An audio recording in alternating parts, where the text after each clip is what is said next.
જય શ્રી કૃષ્ણ। આજે આપણે બનાવીશું પંચમેવા पंजरी। એ લાલાને ખૂબ જ ભાવે છે, તો આપણે એના માટે આજે બનાવીશું। એના માટેની આપણી સામગ્રી છે સૂકા ધાણા અડધો કપ, એટલે મેં એક વાટકી કે અડધો કપ જેટલા થાય છે એ લીધા છે। કાજુ, બદામ, કોપરાનું કીસ, મખાણા અને મગજતરીના બી અને સાકર આપણે જોઈતા પ્રમાણમાં પીસેલી સાકર અને ઘી। તો હવે આપણે બનાવવાની શરૂઆત કરીશું। સૂકા ધાણા છે એટલે હેલ્થ માટે પણ બહુ જ સારું છે અને આ ઇમ્યુનિટીનું કામ કરે છે। તો હવે આપણે ધાણા પહેલાં શેકી લેશું।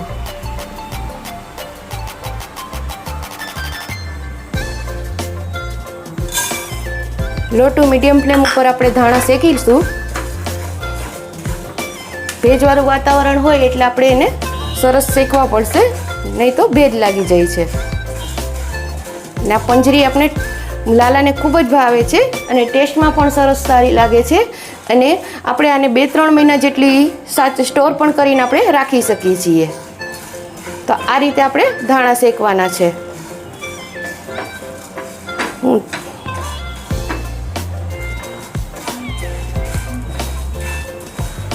2-3 મિનિટ જ આપણે એને શેકવાના છે,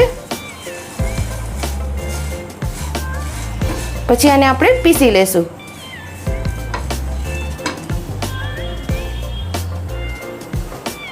હવે આપણા ધાણા શેકાઈ ગયા છે, એને આપણે એક પ્લેટમાં કાઢી લેશું અને ઠંડા કરવા મૂકી દઈશું। હવે એમાં આપણે 1 ચમચી જેટલું આપણે ઘી લેશું। એમાં આપણે ઘી આપણું મેલ્ટ થઈ ગયું છે એટલે કાજુ બદામ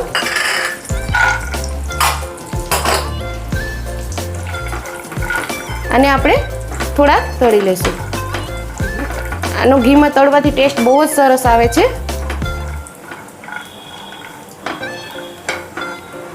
ફ્લેમ આપણે થોડી મીડિયમ કરશું।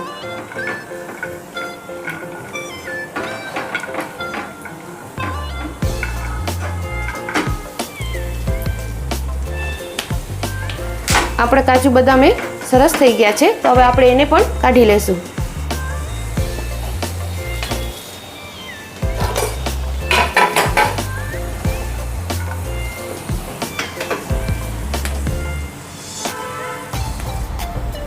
હવે આમાં જ આપણે મખાણા સોતરી લેશું।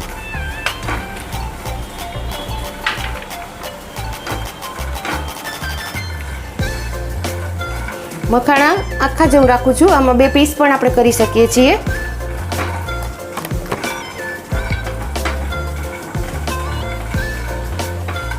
મખાણાની ખીર પણ સરસ લાગે છે, કેસરિયા ખીર, તો એ પણ આપણે બનાવીને ખાઈ શકીએ છીએ અને લાલાને પણ ભોગમાં ધરી શકીએ છીએ।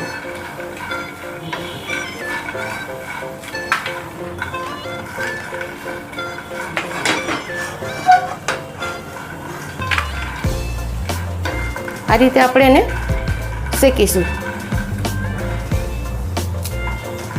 હજી થોડા ક્રિસ્પી થવા દેશું।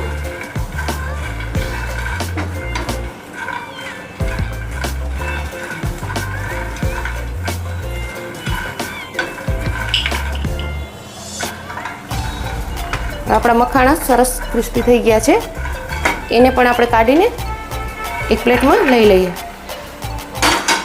હવે આમાં થોડાક આપણે મગજતરીના બી એ પણ આપણે થોડા શેકી લેશું।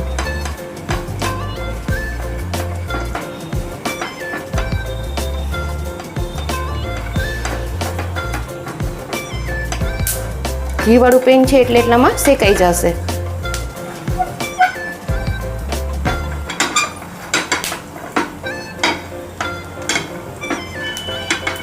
આ પણ આપણા શેકાઈ ગયા છે।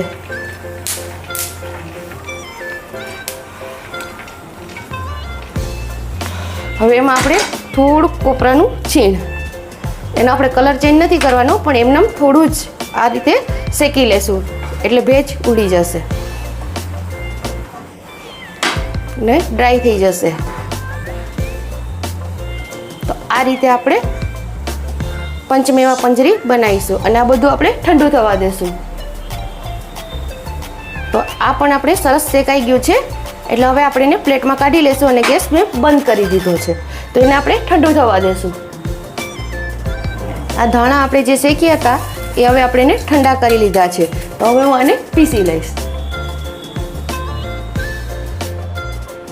હવે આપણે એને પાવડર આપણે પીસી લીધો છે અને સ્લો ગેસ ઉપર રાખશું. 1/2 ટીસ્પૂન જેટલું મેં ઘી લીધું છે. હવે ગેસ આપણો એકદમ સ્લો અને એમાં આપણે પાવડર મેં કર્યો છે એકદમ કરકરો છે એટલે આપણે એને શેકી લેશું. શેકવાથી આનો ટેસ્ટ ખૂબ જ સારો લાગે છે.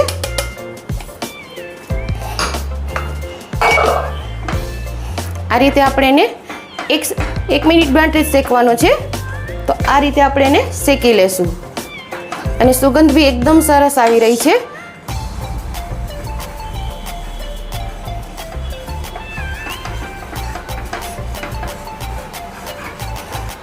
આ રીતે આપણે એને પૂરું શેકી લેશું.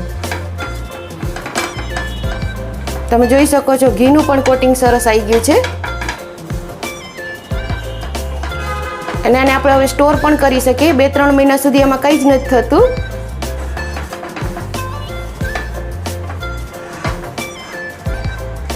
હવે આને આપણે શેકાઈ ગયો છે.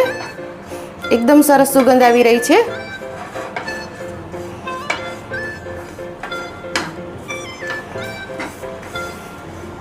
ગેસની ફ્લેમ બંધ કરી દઈશું અને આને આપણે ઠંડુ થવા દઈશું. ઠંડુ થાય પછી આપણે સાકર આપણે મિક્સ કરીશું. તો આને આપણે ઠંડુ થવા દઈએ. તો આમાં મેં આપણે કાજુ, બદામ, કોપરા કેસ બધું, મગજતરીના બી બધું આપણે સોતરી લીધું છે અને હવે આમાં આપણે ધાણાનો ભૂકો છે એ આપણે મિક્સ કરીશું.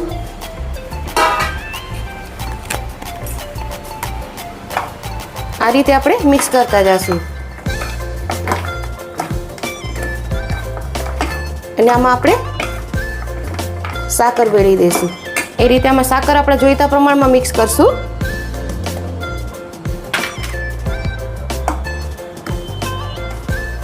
આ રીતે આપણે એને મિક્સ કરી દઈશું. જેટલું સ્વીટ જોઈએ એ પ્રમાણે આપણે સાકર નાખવાની છે.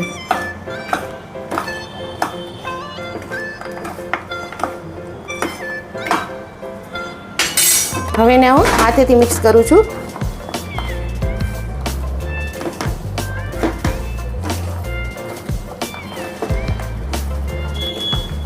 આ રીતે આપણે મિક્સ કરીશું. તો તૈયાર છે આપણી મસ્ત મજાની ઠાકોરજીને ભોગ ધરવા માટે પંચમેવા પંજરી. તો એના માટે આપણે આ ભોગ ધરાવીશું અને લાલાને આપણે પ્રાર્થના કરીશું. જો તમને મારી રેસીપી પસંદ આવી હોય તો મારી ચેનલને લાઈક કરો, શેર કરો, સબસ્ક્રાઈબ કરો. બધાને જય શ્રી કૃષ્ણ.